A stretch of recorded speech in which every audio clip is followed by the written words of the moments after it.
Hi, I'm attorney Andrew Thompson.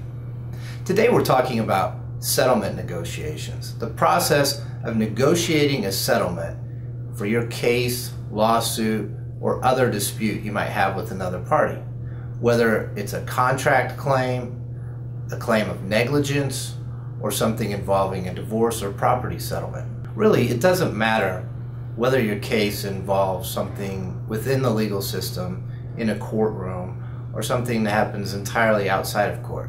Take, for example, baseball arbitration, where you've got a team and a player that can't come to terms over the player's salary for the next season. The parties come together under a predetermined arrangement that helps them settle their dispute.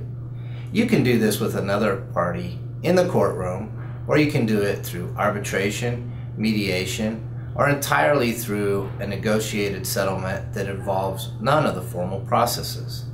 In our next videos, we'll talk about two theories that become very important in settlement negotiations.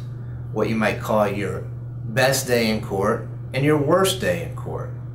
Even though these theories don't operate independently from each other, these two theories work in concert to help parties come together and settle their differences.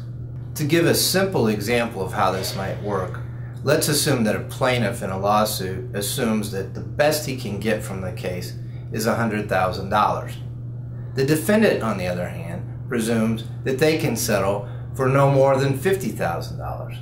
So, on the surface, they're $50,000 apart. But what they need to consider is the cost to get there. So, for example, on the plaintiff's side, he may have to spend $20,000 to $30,000 in order to accomplish the result of receiving $100,000 and thereby net $70,000 to $80,000.